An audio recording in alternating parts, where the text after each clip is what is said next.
pessoal, essa aula tem o título O Brasil do Segundo Reinado, Economia e Política, de 1840 a 1889. Eu quero com vocês hoje construir uma espécie de um panorama, como se a gente estivesse olhando a história do Segundo Reinado assim de cima e estivesse identificando algumas coisas importantes, né? Porque não dá para falar de 49 anos de história de maneira tão rápida, mas dá sim para a gente identificar alguns aspectos centrais e fundamentais. Por exemplo, falou em Segundo Reinado, tem que ver na sua cabeça a partir de agora essa bebida que aqui está no pó antes do preparo, que é o café. O Brasil, dessa época do Império de Dom Pedro II, o Segundo Reinado, girou a economia, girou muito em torno do café. Isso tem consequências sociais e políticas também, como a gente vai ver hoje junto aqui.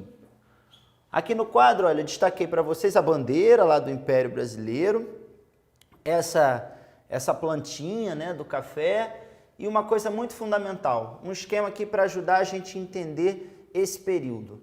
Dois atores centrais para a gente compreender a dinâmica da política no Segundo Reinado. O imperador, no caso Dom Pedro II, e a elite cafeicultora, ou seja, o grupo privilegiado de fazendeiros de café que controlava em aliança com o imperador a política e a economia brasileira da época. Vamos ver isso de perto? Falando um pouquinho dessa estrutura econômica. Essa cafeicultura ela era feita para exportação. Isso é muito importante da gente prestar atenção. Desde os tempos coloniais, toda a estrutura produtiva da agricultura brasileira era muito voltada para a exportação, para aquele modelo de monocultura, ou seja, que só se produz ou se produz mais um produto que tem muito valor comercial no exterior, justamente para ter lucro. Monocultura de latifúndios, de terras grandes, feitas para escala comercial, não é para esses fazendeiros cuidarem das próprias famílias, e utilização da mão de obra escrava. Essa marca que vem desde o início da colonização portuguesa no Brasil, ela se mantém ainda durante o Império, já lá no século XIX. O café, durante esse período, começou a ser muito apreciado em todo o mundo e era muito vendido para os Estados Unidos, para a Europa, e o Brasil era um dos principais exportadores. Então essa é a primeira coisa que a gente tem que entender. Essa cultura do café e essa elite que tinha as fazendas onde era produzido esse café tem um peso fundamental e muito relevante nesse período da história do Brasil. Isso não quer dizer que o Brasil não tenha desenvolvido durante o século XIX alguma estrutura de inovação, como as ferrovias e algumas indústrias. Vamos falar isso um pouquinho mais de perto. Século XIX, alguns países do mundo, especialmente na Europa, especialmente a Inglaterra, já estavam passando por um momento de segunda revolução industrial, né? Ou seja, algumas inovações na indústria, como a eletricidade, máquinas mais modernas, elas começam a aparecer no século XIX. Só que o Brasil não estava passando por isso ainda, o Brasil só vai passar por esse processo muito depois. O que acontece? Algumas tecnologias, como as ferrovias, até são trazidas para o Brasil, mas normalmente pela mão de um estrangeiro. Então até surgem algumas ferrovias e algumas indústrias, em geral indústria leve, de têxtil, ou seja, para fazer tecidos, né? Roupas, só que não é a marca econômica do Brasil no período. A grande marca é a produção de café para exportação. Com isso, outra característica da economia brasileira dessa época tem a ver com isso que eu já falei, que é a dependência do capital, ou seja, do dinheiro e das empresas do estrangeiro, sobretudo da Inglaterra, que se consolidava como um importante império no século XIX. Lá para a segunda metade do século XIX, a partir de 1850, é que há uma ligeira modificação dessa estrutura com o fim do tráfico de escravizados. Em 1850, depois da Lei Eusébio de Queiroz, por conta de uma pressão inglesa, a vinda de novos escravos da África passou a ser proibida por lei. Com isso acabou o que a gente chama de tráfico de escravos. Isso não quer dizer que a escravidão acabou, a escravidão ainda demoraria mais algumas décadas para encerrar. Mas isso traz uma mudança, porque mais ou menos nesse período aí a partir dos anos 1870, que há um fluxo de imigrantes europeus, como italianos, alemães, ucranianos, né, que vêm para o Brasil trabalhar, e esse modelo ele se modifica um pouco, mas a base voltada para o café independente do mercado, do capital estrangeiro, essa base ela se mantém. Essa estrutura econômica ela tem reflexos e tem paralelos muito importantes na política, tá? Tanto que os historiadores têm uma referência bastante comum que dizia que liberais e conservadores, que eram os principais partidos políticos da época, vamos dizer assim, as principais organizações, eram tudo a mesma coisa, farinha do mesmo saco. Uma frase da época que ficou muito conhecida é que não existia nada mais liberal do que um conservador no poder. Ou seja, esses grupos eram muito parecidos, porque eles tinham uma origem social muito semelhante, eram em geral da elite cafeicultora. Tudo bem, aí você pergunta assim, já que eles eram tão parecidos, por que eles organizaram partidos diferentes? Justamente, mas eles tinham algumas distinções importantes. A mais relevante era que, de uma forma mais geral, os liberais defendiam um poder um pouco mais descentralizado, ok? Enquanto que os conservadores eram mais próximos do imperador. De qualquer maneira, por conta do poder moderador, que era uma imposição da Constituição de 1824, que era aquela ideia de que o imperador poderia interferir livremente no poder legislativo, no poder executivo e no poder judiciário, por conta desse poder moderador, na realidade, o imperador controlava bastante esses dois grupos, né? Ele ia distribuindo os cargos no governo, fazendo os gabinetes de ministro, muito em torno desses dois grupos para tentar manter um equilíbrio que facilitasse que ele pessoalmente, Dom Pedro II, tivesse o controle da política durante o Império. Isso alguns historiadores chamam de parlamentarismo às avessas, ou seja, ao contrário. Por quê? Vamos entender isso de perto. Num regime parlamentarista, as pessoas elegem representantes, esses representantes se organizam e elegem um primeiro-ministro, e aí esse primeiro-ministro governa. Ou seja, o poder vem de baixo, vem das pessoas para os políticos, e os políticos escolhem um governante, certo? No caso desse parlamentarismo brasileiro, não era assim que funcionava. Até existia eleições, lembrando que o voto era censitário, ou seja, só as pessoas que tinham melhor condição votavam, tá? Existiam eleições, só que quem controlava o sistema todo, por conta do poder moderador e por conta dessa distribuição de benesses e de cargos, era Dom Pedro II. Ou seja, o parlamentarismo brasileiro, no lugar de limitar o poder do imperador, que era o que normalmente acontece nos países parlamentaristas, o parlamentarismo brasileiro, na verdade, reforçava o poder do imperador Dom Pedro II.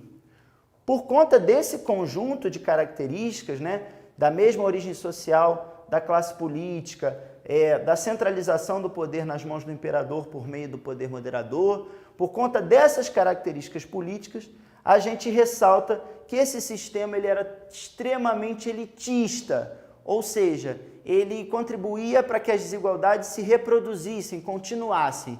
Quem estava no poder acabava continuando no poder. Todas as decisões mais relevantes políticas no Brasil, durante o Segundo Reinado, eram tomadas sempre pelo mesmo grupo, a elite cafeicultora em aliança com o imperador.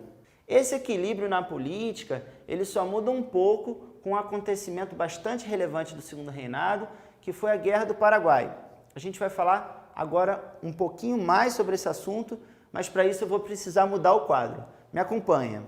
Continuando o nosso panorama sobre política no Segundo Reinado, a gente vai prestar mais atenção agora à Guerra do Paraguai, um conflito externo que o Brasil participou, mas que tem reflexos na política interna, contribuindo para a mudança desse equilíbrio que existia político no Segundo Reinado nas mãos do imperador e da elite cafeicultora. Primeiro vamos entender por que isso aconteceu e como é que essa guerra começou. Primeiro a gente tem que falar de um projeto de expansão de território que aconteceu no Paraguai. O Paraguai estava sob a liderança mais ou menos na metade do século XIX, de um presidente chamado Solano Lopes. Esse Solano Lopes achava que o Paraguai, na verdade, tinha que ter um território maior e que poderia ter acesso ao mar. O acesso ao mar ele era importante porque a principal maneira de comércio que existia no século XIX era por meio dos navios, que pegavam a mercadoria aqui na América e levavam, por exemplo, para a Europa, para a África, para o mundo inteiro. Então, Solano Lopes achava que o Paraguai tinha o direito de ter acesso ao mar, ou pelo menos ao Rio da Prata, que seria uma forma de acessar o mar também. O Rio da Prata é um riozinho que fica aqui entre Argentina, Uruguai e Paraguai. Muito bem, então existia um projeto de aumentar o território do Paraguai. Esses planos do Solano Lopes e dos paraguaios, eles entravam em conflito com os interesses de Brasil, Uruguai e Argentina, porque envolvia territórios nessa área aqui da América do Sul. O que acontece então, na verdade? Solano Lopes inicia a expansão do território invadindo uma área do Mato Grosso. Isso não é bem recebido pelas potências da região, que resolvem formar a Tríplice Aliança. Olha lá o nome. É uma aliança de 3, tríplice. No caso, esses 3, Argentina, Uruguai, que tinha sido recém-independente, e Brasil.